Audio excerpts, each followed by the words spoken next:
can't see. I'm covered in grass. And I put a little bit of suntan oil all over me. Then I come out and started mowing. So I've got behind me, I've got my yard all mowed. I've got Debbie's yard mowed. I didn't mow Tony's today. And mowed Buddy and Steph sort of sporadically.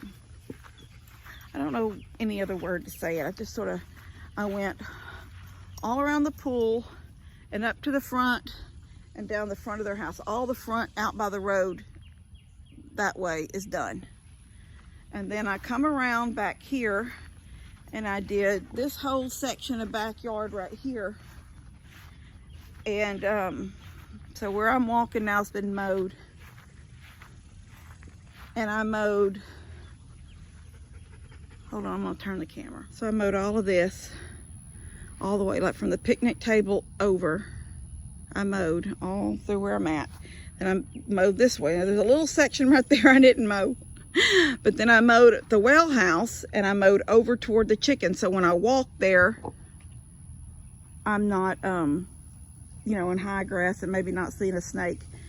And then I left a section of the field back there, the little part back there with the little fruit trees. But I don't know if y'all can see it, but there's a line right there where I mowed from my fence over 2 or 3 strips. So, oh, my shoes come off.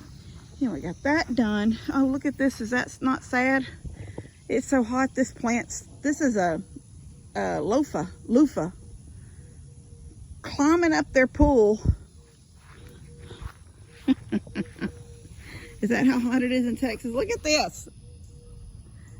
In their pool. Trying to get water. That's how hot it is in Texas. Even the plants are trying to get in the pool. Anyway, then I got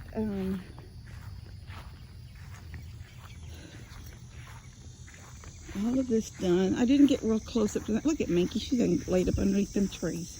That's what I told y'all in that video a couple days ago. She'll look for, as soon as she realizes Luna's not home and not coming out, her butt will come back to the house. I think she was on the porch this morning. I heard all kinds of racket this morning on the porch.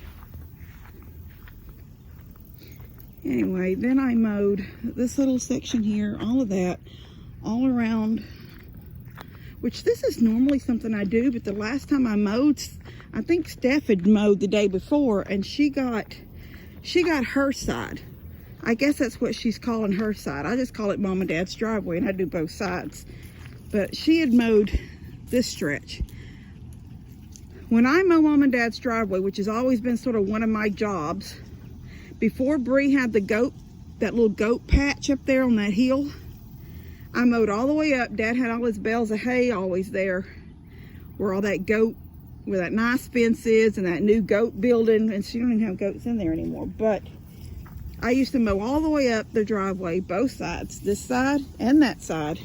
And then I'd mow that hill where those little pine trees were, where he kept his hay.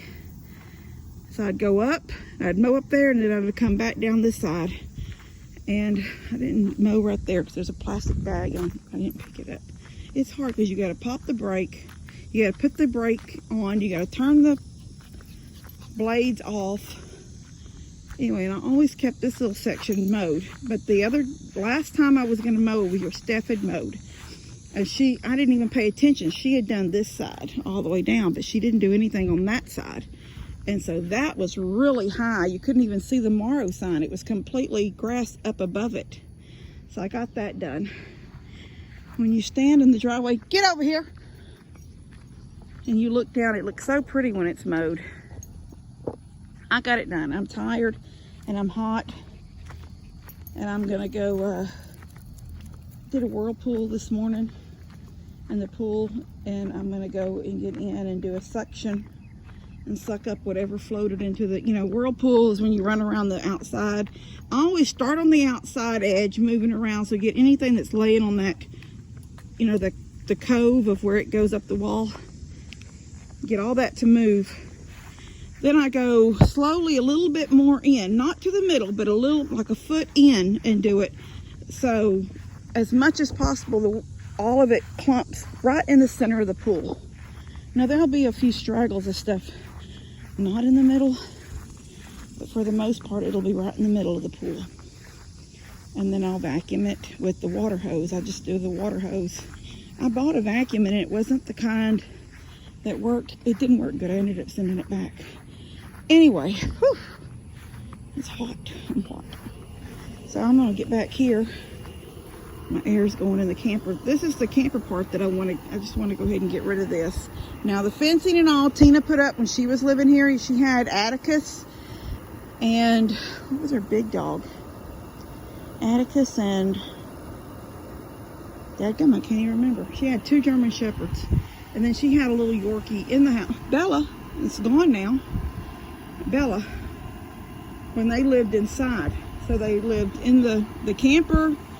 There's a bedroom here like there should be. And then when you step down, I have a little table right here inside this window. And then the kitchen part all the way down was sort of gutted. There's nothing, well, on one side I built a cabinet for a counter, just a counter. And it's over the wheel well. So I just keep dishes down. I'll show y'all one day. I'll go in and show y'all, but my air's on. I guess it's hot in there. Well, you would expect it to be hot in there, but it holds the air. It holds really good. When Tony stayed in it during the winter time one year, he was in it for a while in the winter, and just a few months. But one little heater, one of those little utility heaters that cost like 29 bucks at Walmart, kept that whole, now it didn't have the front. The addition, that's the front part that we built on after the fire, so I could stay there with Levi.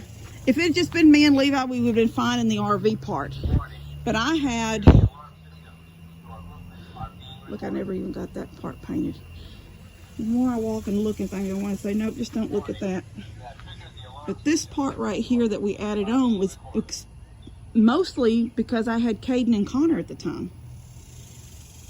And then the front porch,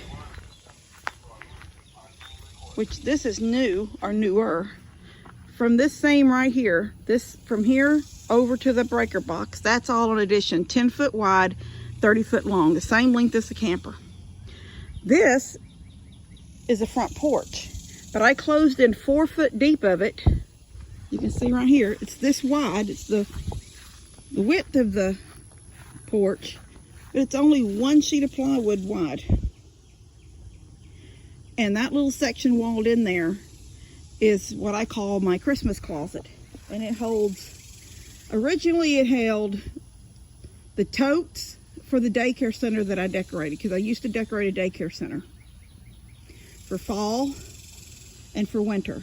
So I would dress it all up for fall, so the pumpkins and the scarecrows, and it would always look really pretty. I'll maybe throw some pictures in. Then I would go back and I would decorate. I would take my fall totes with me along with my Christmas totes that were full, and I would pull all the fall down and I'd put the Christmas up. And so I did it for those 2 seasons for that one daycare. I had a friend of ours was the director, and I had worked for her off and on. Mom had worked for her off and on, but we became friends. And so I did that for her almost 15 years, I bet. So when she retired and I stopped going, because I didn't do it for somebody I didn't know. I wasn't ever being paid. It was just something I did for her because we were friends. Well, when I worked there, hold on. So when I worked there, the last job that I had there, like I had been, I don't know if I already said that, but I had been a teacher, lead teacher. I'd been an assistant teacher at one time. And at this point, when I left and didn't ever go back again, it wasn't because I was mad or anything. It just was getting just too much to do. I was driving my bus and going there to cook. I was the cook. And then leaving there at 12, sometimes 1, then having to hot foot it back down the highway to get on the bus in the afternoon. So it was just getting to be like hectic. And so I stopped. So we were not angry at each other, and we stayed friends. But I was the cook for those 2 or 3 years I was the cook. That's when I first started decorating as a cook, because I had spare time. You know, you get the meal going, everything's in there cooking, it's on low or it's whatever, then you're just sort of going maybe to give a teacher a potty break or whatever, but you have spare time. And I started decorating. And I would even sometimes, if the daycare still had school, but the kids were like I was in Cleveland back then, driving for Cleveland. If we were out of school for some reason, I would get Levi and we would go together, and I would take things to decorate the foyer with, just so it would look pretty. And no one, I don't guess, ever asked me to do that. She never asked me to do it. I just did it. I just come in with some totes and say, I'm going to decorate this part of the floor. She's like, okay, go. She's just like, okay, go for it. And I did that for those 3, I think I only cooked for 3 years.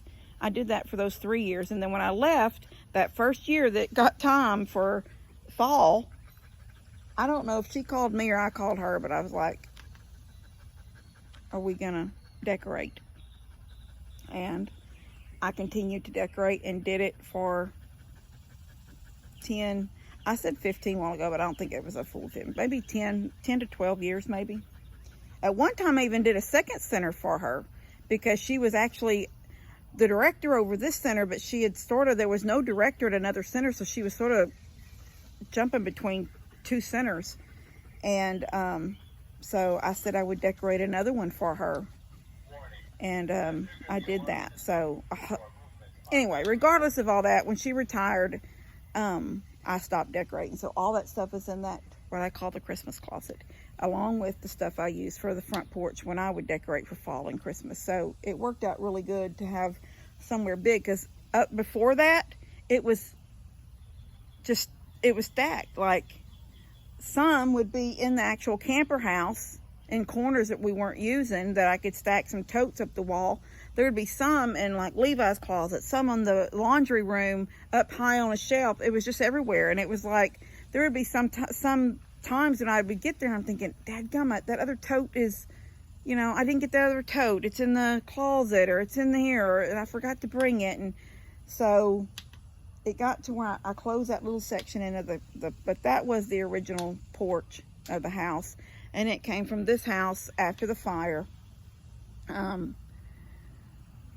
When they couldn't get the fire to go out, the firemen would be sitting out here resting and thinking they'd got the fire out, and they're taking a break and drinking their waters, and all of a sudden flames would pop up. And that happened so many times during that time. And I think they called our family friend John.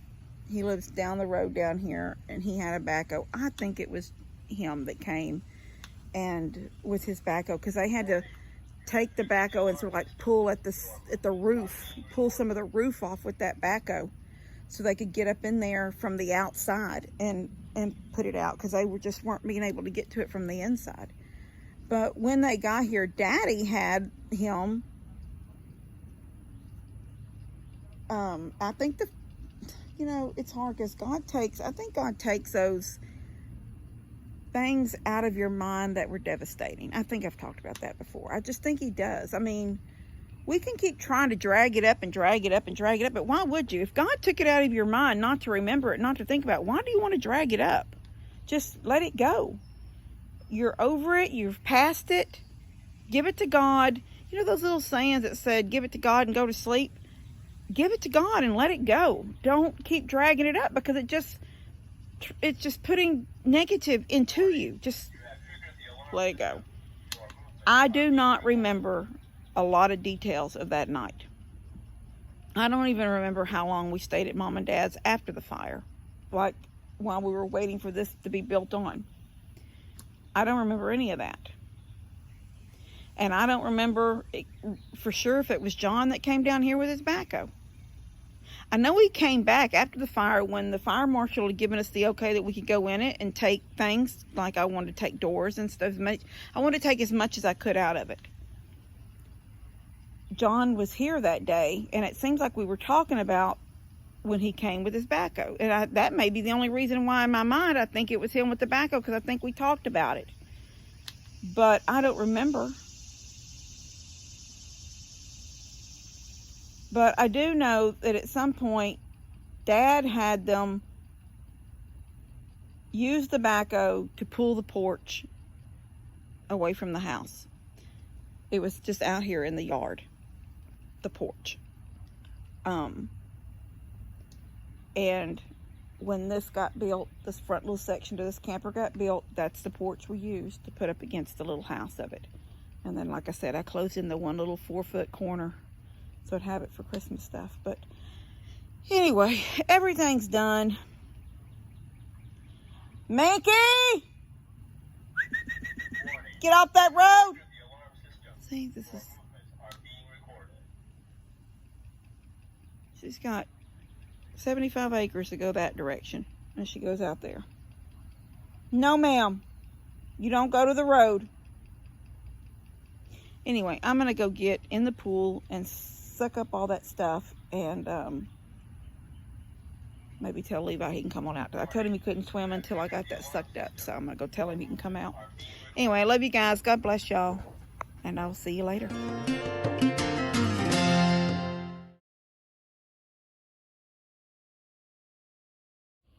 Katie, I'm trying to do a video.